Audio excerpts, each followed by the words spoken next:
helps meet one of the great challenges facing the transition to more renewable energy, like wind and solar. Because gas can provide a reliable source of energy for when renewables can't meet demand. Supporting renewables by backing them with gas. Challenge accepted. Woodside, Australia's leading energy company. The nice thing about the middle of nowhere is it's in the middle of nowhere. Get an Airbnb and go where hotels can't.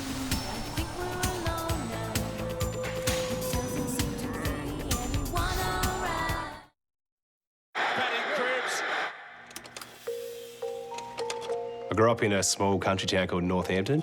Mum was one of 4 girls. For her to have 3 boys would have been a shock to the system. Our dentist was hundreds of kilometres away. Colgate's how we used to make sure we kept our dental hygiene up. For Mum, that was just non-negotiable. I've got a daughter who's nearly 2. She's hilarious. She always does a little grin when she's brushing her teeth. I just want to take care of her the same way Mum did with us. Before Moshi, Maggie found it tough to stay trim. Now Maggie can manage her weight sustainably, supported by doctors, nurses and dietitians. Moshi, the wait is over. The Agenda Setters is brought to you by Sportsbet, the #1 app for having a crack. You win some, you lose more.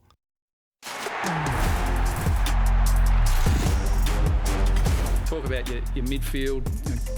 Durham in the contest was first class. No, we're not locked into anything long term. I mean, Parrish was given his history a bit sore, and it was deemed not worth the risk to play him. Brad Scott speaking about the makeup of his midfield. Last week we spoke about Sam Durham and the fact you've got to persist with this guy. With Parrish out of the side on the weekend against Brisbane, Durham went into the midfield and produced one of the great games in a losing side because he played 100% midfield time. This guy is a freak. He's that good. Other than Nate Caddy, he's their best and most important player, and he has to stay there. So Parrish will come back. This guy, it cannot be at the expense of him. So no surprises. He was pushed out the midfield. Senior players go out. He comes back in. So if it's Merritt that have to go out, I don't care. If it's Parrish that go, I do not care. Prioritise this guy, Kako when he comes back, Caddy, and get the future Roby of the Bombers going because he is your next leader. Thought he was enormous on the weekend, and I want him to stay there, not at the expense of other players coming back. Not sure you needed those flames. No, that was very calm and composed. I did. That was unlike because I was wondering about that. Because he's special. So don't shift this guy to the midfield because Darcy Parrish can't play anywhere else. This was some of the vision. And also the work rate that he produces offensively, defensively. He's great overhead. He tackles, he wins ground ball, he's hard in the contest. He can go forward and take a mark above his head. I just think, to me, he screams next captain of this footy club. So him, Caldwell, I know he's injured as well, but let's get the midfield and what it looks like in 5 years, not what it looks like in 6 months' time. Speaking of ex-captains, there is a market being formed again by Zach Merritt's management, in my view, about where he goes next year. I think Hawthorn is still very much in the frame. Other clubs have been mentioned wrongly, but I would imagine it's coming from the management, and just don't think that story's gone away. Would clubs be scared off the fact that how Essendon dealt with Hawthorn last year?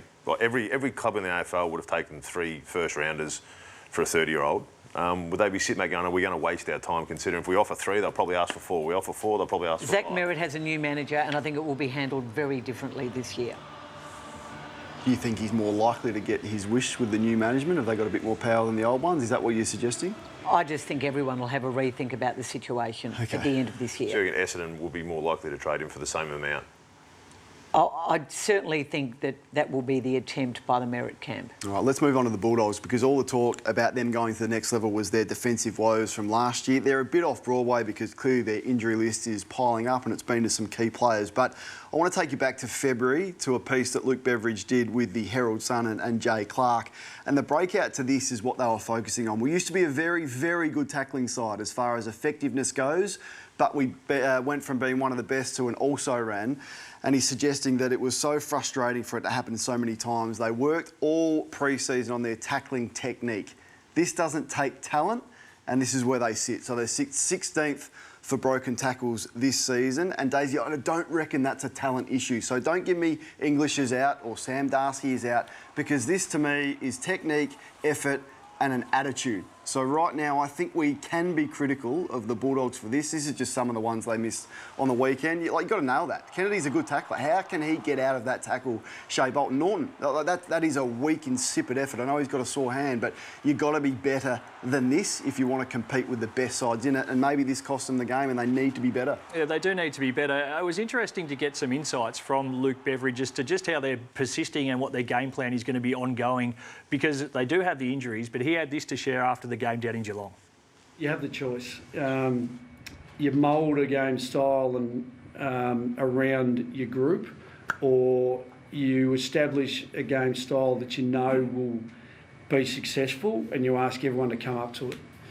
And that's what we've always done, and that's where we'll keep going.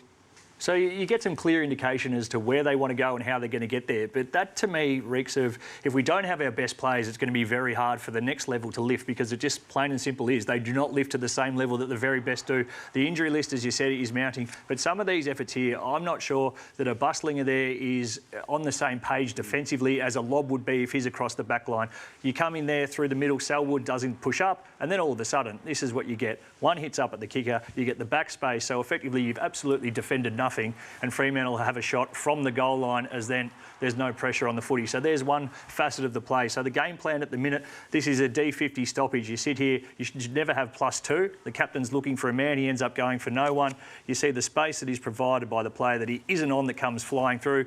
Then you end up with +2 behind the ball doing absolutely nothing. Where are the spares from Fremantle? One has the ball, could feed back if he needed to, has a shot on goal.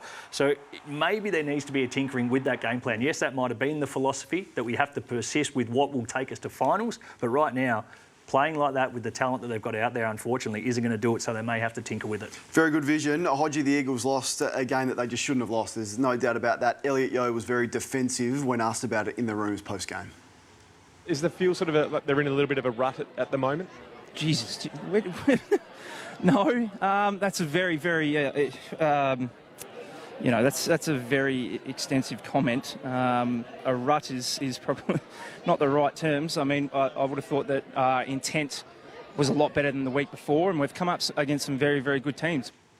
Yeah, well, they have improved, I believe, over the pup, but there's still areas of their game that has cost them, and I think it was the back end that cost them on the weekend. I probably could show you 6 or 7 goals that they gave up to the Tigers, which they fell short of. As you look at where they've sort of dropped away this defensive end, you've got the points against. What I'm looking at here is the scores per inside 50 against their ranked 18th. They're giving up too many easy scores, Kane, when they do go inside there to forward 50. And here's a couple clips that just sort of show if their mindset is right majority of the time, but if they make a few tweaks, if you look back here in the defensive 50, those players there are in the right spot. You look at a young Josh Lindsay, he hesitates before he comes off and doesn't kill that ball. As far as the setup, it's in the right spot. They're ready to go and help. This is another one. You're too man-focused. If you went and played 2-3 metres in front of your oppo, that person there will be able to go and impact that contest. It wouldn't be another mark inside forward 50. Here's another one. That's where the mark will get taken. Players are too focused on their man, but once, I think it's Bailey Williams here, he leaves to go across. What do you do in these situations? Do you mark or do you spoil? He goes to try and mark it. So what I am seeing with West Coast is they get themselves in some really good positions at times, adjust your structure a little bit, maybe have a little bit more commitment with the Josh Lindsay spoil, and also that last one was with Williams. Fixable. It's definitely fixable. I think a lot of times they've found themselves in the right spot, but it's communication, it's committing, it's making the right decision, and that will limit the giving up a goal every 50% of the time they go in there. And those 6 or 7 goals that I could have showed you now might be 2 or 3, which they win the game if that's the case. Caro, you were extremely fired up on Whiteboard Gate last night. Hugh McCluggage, one of the Lions leaders, apologised for some of the information on that board today. Yeah, I've spoken to Priz. If we had our time again, we wouldn't have involved his partner in it. It's as simple as that. But things stand in a really good place. I've called him. I've spoken to him about his partner as well, and we'll leave it at that out of respect for the two of them.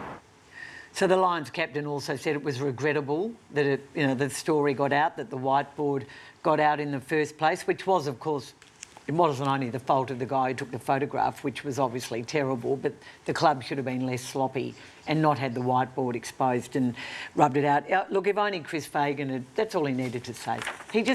The response made it so much worse on Saturday afternoon, the over-defensiveness and the sort of lashing out at the guy who did the crime without just admitting... He was just speaking straight after a game. The information had probably just been relayed. He had spoken to Jackson as well. I think he would say exactly the same if he was sitting here tonight as he said then. I don't think Chris Fagan has changed. Look, listen... I know I never played for a footy club. I understand it was not such a big deal.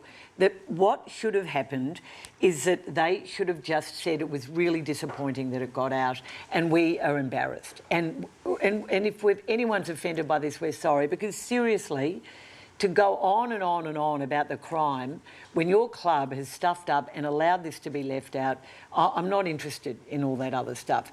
This is a club, as I said last night, who prided themselves on humility. And that, to me, looked like hubris. And don't tell me Essendon wasn't offended by it. Of course they were. Of course they were. Do you want the final word, or are we going to let Caro have the final? I'm just sitting here. Essendon should be furious at that because a lot of the words on that whiteboard were true. Yeah, I understand all of that. Essendon know that. Well, then why should they be furious? Because no, Caro, you... I didn't say they were furious. I said Essendon were not happy with the fact that they were being belittled publicly. And a good club... How do you change that? Wipe out the whiteboard. No, how do you change that? You change the culture of your football club. Well, that's what they're trying to do. Of course they're trying to do that. OK, do you know how you do it? If your name was up on that board... They're not sitting around talking about the whiteboard. Well, it sounds like they are, from what you're saying. No, if your name is on the board and your name has selfish right beside your name, guess what? When you go and play on that football field, everything you do on the football field, you make sure it's not selfish. You give the first give. You run to help a teammate. That's how you change that. And of course they're trying to change that. Great football clubs. So then what are they worried about? The Lions are a great football club, are clubs who have humility and sportsmanship and don't... So you're saying what they put on that... Are you saying what they put on that board shows that they're not good sportsmen? No, if they accidentally... Listen to what I'm saying. If they accidentally belittle another club, because they didn't want that to get out, that was an accident, correct? They didn't want... No. They didn't want that to become public.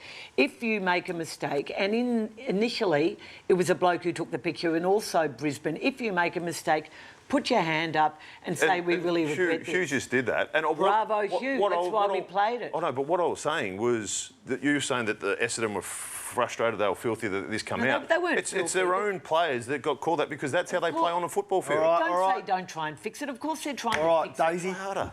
We're calling it. You got to get up and you got to run the stocks. I think we should have let it run. That could have been the stocks of buy, hold and sell right there. But you need to go catch your breath, big man. Do you know what I'm going to buy? I'm Tell me. I'm going to buy a beeper because I reckon Caro almost swore at me then, and that would have been a win for everyone. I'm going to buy a whiteboard cleaner. What are you buying, though? I'm buying Connor McDonald. Send it to Brisbane. That's what I'm doing. I'm going to whip through that. Caro, don't swear at us. We're calm now. We're back on the same team. I'm going to buy Connor McDonald. Yes, please do. Do you know why?